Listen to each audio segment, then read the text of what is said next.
सुनो, जब जीवन में कोई रिश्ता टूटता है तब मन बहुत व्याकुल हो जाता है, ये स्वाभाविक है। लेकिन शास्त्र हमें सिखाते हैं कि हर परिस्थिति में विवेक और धैर्य ही मनुष्य की सबसे बड़ी शक्ति होती है। जो व्यक्ति अपने भावों पर नियंत्रण कर लेता है वही सच्चे अर्थों में विजयी होता है। शास्त्रों में कहा गया है, अति सर्वत्र वर्जयत, अर्थात किसी भी चीज की अति विनाश का कारण बनती है। यदि तुम किसी को बार बार मनाने लगते हो तो यह तुम्हारे मन की दुर्बलता को दर्शाता है, और यदि तुम क्रोध या अहंकार में आकर सब कुछ तोड़ देते हो तब भी तुम अपने ही मन को अशांत कर लेते हो। इसीलिए संतुलन ही धर्म का मार्ग है। अब ध्यान से समझो। पहली बात, मौन का साधन। मौन केवल चुप रहना नहीं है, मौन आत्मा की शक्ति है।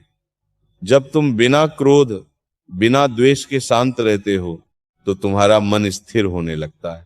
मन एव मनुष्याणां कारण बंध मोक्षयो, मन ही बंधन और मोक्ष का कारण है। यदि तुम अपने मन को स्थिर कर लोगे तो कोई भी परिस्थिति तुम्हें विचलित नहीं कर पाएगी। दूसरी बात, स्वयं का उत्थान। शास्त्र कहते हैं उद्धरेदात्मनात्मानंद, अर्थात मनुष्य को स्वयं ही अपने आप को ऊपर उठाना चाहिए। जब तुम्हारा ध्यान सामने वाले से हटकर अपने आत्म विकास पर जाता है तभी वास्तविक परिवर्तन शुरू होता है। शरीर, बुद्धि और आत्मा तीनों का संतुलन बनाना ही सच्चा विकास है। तीसरी बात, अप्रकट परिवर्तन। जो परिवर्तन भीतर होता है वही सच्चा होता है, उसे दिखाने की आवश्यकता नहीं होती। जैसे वृक्ष चुपचाप बढ़ता है वैसे ही तुम्हें भी अपने जीवन में सुधार लाना है। जब फल आते हैं तो संसार स्वयं देख लेता है, इसलिए दिखावे से बचो, सच्चाई को अपनाओ। चौथी बात, संग का प्रभाव।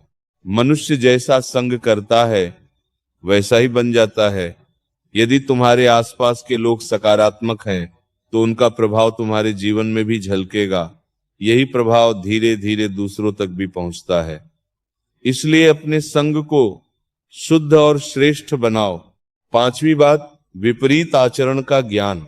कभी कभी जीवन में वही करना पड़ता है जो पहले नहीं किया। यदि पहले तुम अत्यधिक आसक्त थे तो अब वैराग्य अपनाओ। यह वैराग्य भागना नहीं है बल्कि अपने भीतर की शक्ति को पहचानना है। जब तुम अपने आप में पूर्ण हो जाते हो तब किसी की कमी तुम्हें विचलित नहीं करती। छठी बात, आत्म संयम और धैर्य। धैर्य ही साधना का प्रथम चरण है। धैर्य सर्वत्र साधनम। बिना धैर्य के कोई भी कार्य सिद्ध नहीं होता। जब मन बार बार उस व्यक्ति की ओर जाए तब उसे धीरे से वापस अपने लक्ष्य की ओर लाओ। यही अभ्यास तुम्हें भीतर से मजबूत करेगा। सातवीं बात, अहंकार का त्याग। कभी यह मत सोचो कि मैं उसे वापस लाकर ही रहूंगा, यह भी एक प्रकार का अहंकार है। प्रेम में अधिकार नहीं होता, समर्पण होता है। जो तुम्हारा है वो स्वयं तुम्हारे पास आएगा और जो नहीं है उसे पकड़कर रखने से केवल दुख ही मिलेगा। आठवीं और अंतिम बात, ईश्वर में श्रद्धा। सब कुछ ईश्वर की इच्छा से होता है। जो हुआ अच्छा हुआ, जो हो रहा है अच्छा हो रहा है, जो होगा वो भी अच्छा ही होगा। जब तुम ये स्वीकार कर लेते हो तब तुम्हारे भीतर एक अद्भुत शांति उत्पन्न होती है। यही शांति तुम्हें सही दिशा दिखाती है। बेटा याद रखो, किसी को पाने की चेष्टा मत करो। स्वयं को ऐसा बना लो कि जो तुम्हें छोड़े वही अपने निर्णय पर पछताए। पर यह पछतावा तुम्हारा लक्ष्य नहीं होना चाहिए। तुम्हारा लक्ष्य होना चाहिए अपने आत्मा की उन्नति। जब तुम भीतर से पूर्ण हो जाओगे तब कोई भी व्यक्ति तुम्हें छोड़कर नहीं जा पाएगा, और यदि चला भी जाए तो तुम्हारे मन में कोई कमी नहीं रहेगी। इसलिए अपने जीवन को साधना बना लो। मौन, धैर्य, आत्म विकास और ईश्वर पर विश्वास, यही तुम्हारे सबसे बड़े अस्त्र हैं। यही वह मार्ग है जो तुम्हें न केवल रिश्तों में बल्कि पूरे जीवन में विजय दिलाएगा। अब जो आगे समझाने जा रहा हूं उसे बहुत ध्यान से सुनना, क्योंकि यही वह ज्ञान है जो तुम्हारे भीतर असली परिवर्तन लाएगा। जब मनुष्य किसी रिश्ते में टूटता है तब उसे लगता है कि उसका सब कुछ खत्म हो गया, लेकिन शास्त्र कहते हैं न हन्यते हन्यमाने शरीरे, आत्मा कभी नष्ट नहीं होती। उसी प्रकार तुम्हारा सच्चा अस्तित्व किसी एक व्यक्ति के जाने से समाप्त नहीं होता। जो चला गया वो केवल एक अनुभव था, तुम्हारा सत्य नहीं। अब एक और गहरी बात समझो, आसक्ति ही दुख का मूल कारण है।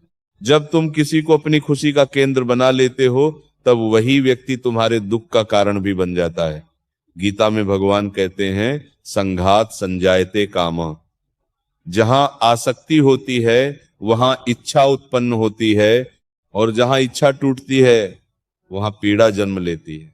इसलिए तुम्हें प्रेम करना है, लेकिन आसक्त नहीं होना है। प्रेम स्वतंत्र करता है और आसक्ति बांध देती है। अब तुम्हें अपने जीवन को एक नई दृष्टि से देखना होगा। हर सुबह जब तुम उठो तो खुद से एक प्रश्न पूछो, मैं आज अपने आप को कैसे बेहतर बना सकता हूं। जब ये प्रश्न तुम्हारे जीवन का हिस्सा बन जाएगा, तब तुम्हारा ध्यान दूसरों से हटकर स्वयं पर आ जाएगा। और बेटा, एक बात हमेशा याद रखना, जिसे तुम्हारी कदर नहीं, उसके पीछे भागना अपने आत्म सम्मान का अपमान है। शास्त्रों में आत्म सम्मान को आत्म गौरव कहा गया है, और यह हर मनुष्य का सबसे बड़ा आभूषण है। इसे कभी किसी के लिए मत खोना। अब बात करते हैं मन की शुद्धि की। जब भी उस व्यक्ति की याद आए तो उसे रोकने की कोशिश मत करो, बल्कि उसे साक्षी भाव से देखो। जैसे कोई बादल आता है और चला जाता है, वैसे ही विचार भी आते जाते रहते हैं।